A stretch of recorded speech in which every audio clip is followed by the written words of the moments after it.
Bonjour.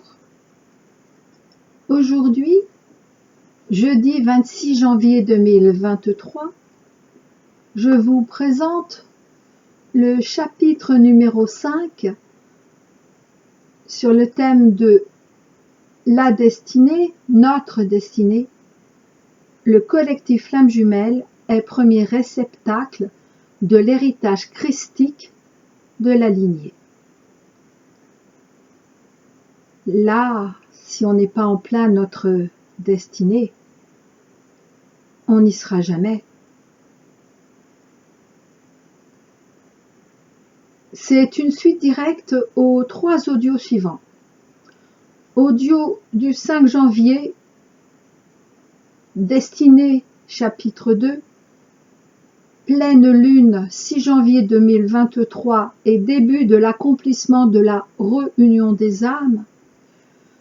Audio du 13 janvier, Destinée, chapitre 3, Vilain petit canard de nos deux familles, signe couronné en notre famille d'âmes. Et audio du 21 janvier 2023, Destinée, chapitre 4, Pas de réunion du nouveau couple 3D sans libération de tous liens humains. Il m'est demandé de vous lire certains extraits de mes livres, mais cette fois-ci sans aucun commentaire de ma part, si ce n'est quelques précisions peut-être dans le cadre de mon témoignage et de mon témoignage que je vais vous partager un peu tout à l'heure. Et évidemment que ces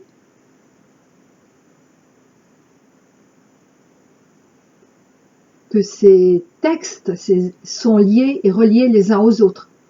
À vous de faire les liens.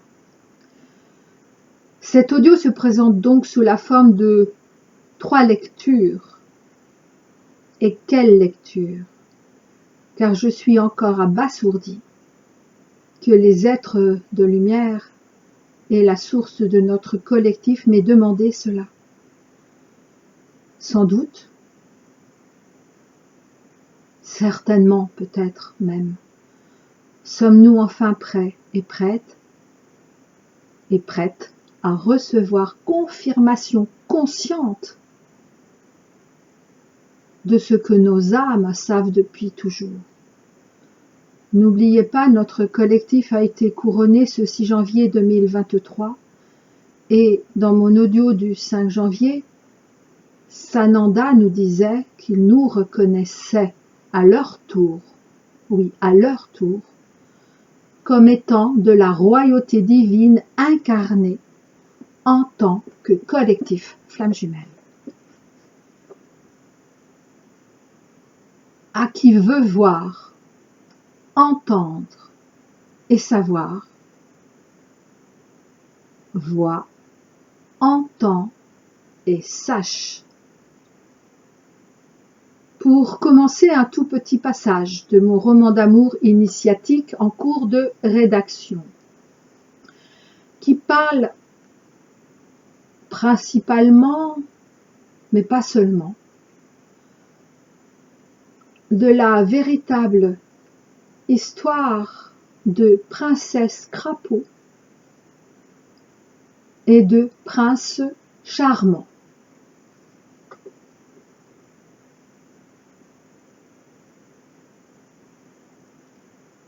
Avait-elle donc encore une âme? Mais ce ne pouvait être. Il y avait bon temps que son âme avait dû déserter la rebelle et féroce acariâtre sorcière qu'elle avait choisi d'être. Chère âme, ma dame, Notre-Dame, écoutez-moi, je ne puis rester un longtemps en votre monde de désolation. Certes, je le savais avant de venir, nous le savions tous, mais je suis venue. Tu es venu, et je ne peux te transformer. Pourquoi? Je suis déjà ce que je suis, et donc je ne puis être autre chose.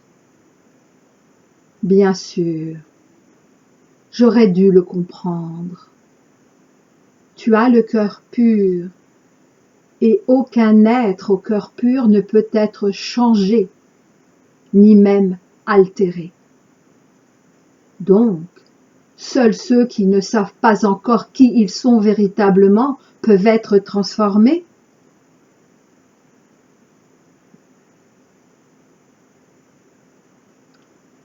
Deuxième partage, c'est la dédicace de Madeleine pour le livre de Sarah, La prophétie des Sarah.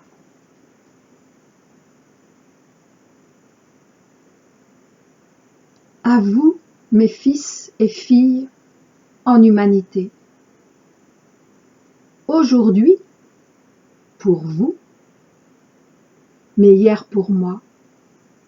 En ce présent linéaire où vous me lisez, j'ai rejoint ma source première.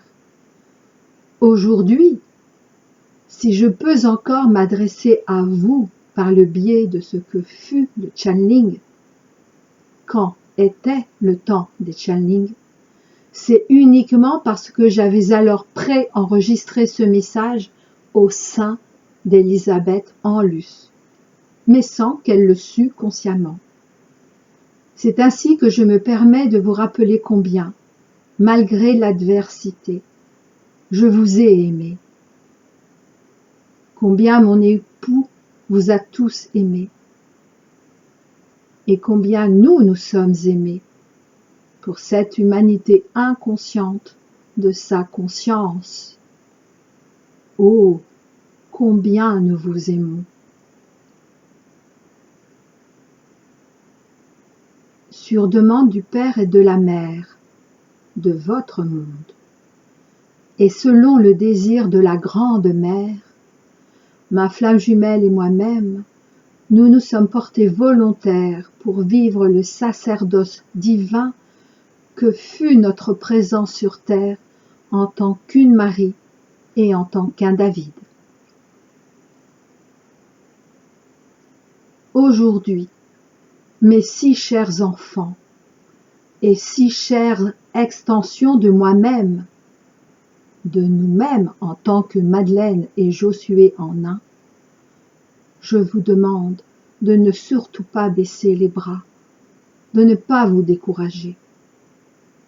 Le chemin, jusque-là, vous a semblé parfois si long, si difficile, si périlleux, tandis qu'il n'était qu'ébauche imparfaite de votre véritable chemin, que vous pouvez à nouveau suivre, dès maintenant. La lumière est là, vous l'avez entreaperçue, elle existe réellement. Et il ne tient qu'à vous de la faire vôtre divinement au sein de vous-même. Comme autour de vous pour commencer, puis en vous tous. Notre fille, la petite Sarah, fut la première de cette prophétie de femmes et de sœurs, et donc la mère de toute la lignée royale, divine, humaine jusqu'à vos jours. Mais cela, très peu le savaient. Je suis et nous sommes en vous, à jamais, dans le grand tout. Marie-Madeleine en Sananda.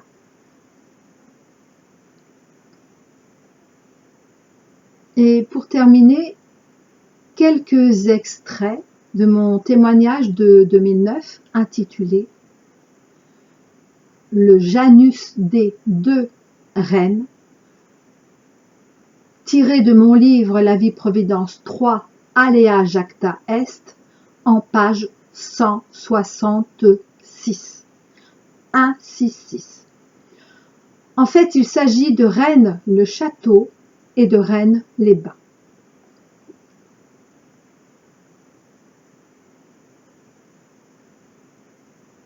Tandis que le 5 août 2009, nous mettions pour la première fois nos pieds humains à Rennes-les-Bains, nous avons pu enfin découvrir le secret de les deux reines. En effet, il y a tout juste 2 années, nous étions déjà allés à Rennes-le-Château, mais sans avoir le temps de nous rendre au bain. Et nous savions alors que nous y aurions des informations sur Marie-Madeleine, ainsi que sur sa venue effective ou non en ces lieux. Nous avions pu voir à Rennes-le-Château, en une sorte de bas-relief, comme un Janus sur une maison de la rue principale menant au château et vers l'église. Mais cet été-là, à part les informations Janus et faites simple, la vérité est toujours très simple. Regardez simplement ce qui est déjà sous vos yeux. Nous sommes rentrés bredouilles et nous n'avions pas su voir. Donc 2 ans après, quand nous avons décidé d'aller cette fois-ci à Rennes-les-Bains, et donc je reprends ma lecture, un ami venait tout juste de nous confirmer qu'effectivement, d'après lui, le secret se trouvait à Rennes-les-Bains avec l'abbé Boudet, B-O-U-D-E-T, lui-même Janus de la Bessonnière, avons-nous compris plus tard, et non pas à Rennes-le-Château, qui avait été mis en avant pour protéger le secret de l'abbé Boudet.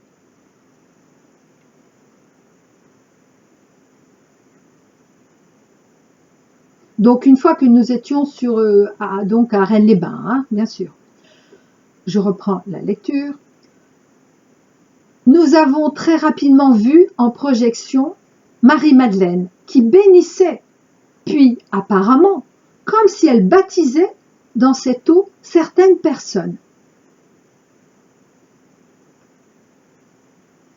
L'abbé Boudet est enfin apparu et nous a informé qu'il souhaitait se libérer de son secret pour pouvoir quitter les lieux, mais ne savait comment faire, puisqu'il savait parfaitement que Marie-Madeleine, en tant qu'une Marie, était déjà libérée, mais qu'elle n'était pas venue le libérer lui de son serment.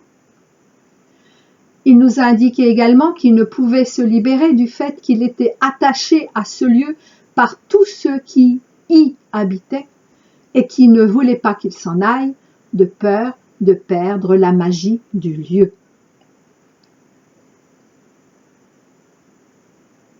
Puis, tandis que nous parlions entre nous de la place du féminin et du masculin, et donc également de celle de l'homme et de la femme, comme quoi la femme naturellement plus proche de son être ne peut pourtant y accéder entièrement sans l'homme qu'elle aura éclairé, qui lui-même, une fois à sa vraie place, pourra éclairer à son tour la femme, l'abbé a reçu en lui comme un déclic et nous a dit qu'il était maintenant tout à fait prêt à partir, car il avait compris que lui seul, en fait, pouvait se libérer. Ainsi, il comprenait et pardonnait à Marie-Madeleine de n'être pas venue le délier de son secret, car, en tant que représentant extérieur de l'énergie masculine, il revenait à lui seul de faire grandir à son tour le féminin en lui. L'abbé nous a alors dit son secret. Marie-Madeleine est Christ. Et quelques rares le savaient à son époque, ceux-là même qui avaient prié Marie-Madeleine de les bénir, mais surtout de les baptiser. Marie-Madeleine, Christ. Et pour ce secret, tellement ont tué et ont été tués. Alors là, je rajoute, et notamment les cathares, qui bien sûr détenaient ce secret, ainsi que les Templiers. Je reprends. Marie-Madeleine et Jésus Christ en un. L'abbé Boudet, et donc également la Bessonnière, savait ainsi parfaitement que Marie-Madeleine avait reçu, elle aussi, directement l'énergie christique en elle, mais que les hommes et femmes de l'époque, et encore aujourd'hui, n'est-ce pas, étaient très très peu à vouloir l'entendre, et si peu enclins à honorer leur féminin aux côtés de leur masculin, comme la femme aux côtés de l'homme.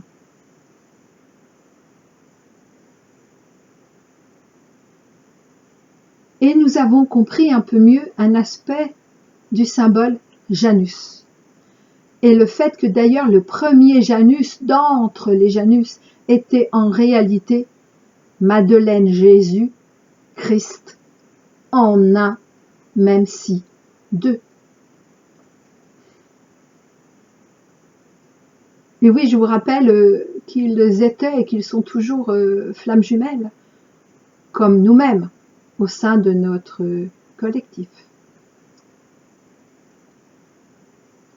Puis, les informations ont plu sur nous, et notamment cette évidence. Règne le château. Le château, fort, protecteur, représentant notre aspect masculin christique par Jésus, et non Madeleine. Avec la Bessonnière ayant accepté de placer en avant ce renne avec cette ostentation d'or et d'argent, permettant ainsi, cependant, un début de reconnaissance de l'existence de Marie-Madeleine, à défaut de son véritable rôle. Et Reine les Bains, représentant notre aspect féminin christique, par l'eau sacrée de Marie-Madeleine, avec l'abbé Boudet. Dernier passage de mon témoignage de 2009. Aujourd'hui, l'abbé Boudet ne veille plus sur le secret de Rennes-les-Bains et il nous a été demandé de le diffuser. Et oui, c'était écrit là sous nos yeux, dans le nom même des deux reines. Mais le débat des lieux est bien présent. À ce jour, nous ne savons pas ce qu'il va se passer concrètement pour les deux reines, mais il est évident que cela ne sera plus pareil. Ainsi, en se libérant, l'abbé Boudet a également libéré les deux reines, et donc le château, ainsi que la Bessonnière.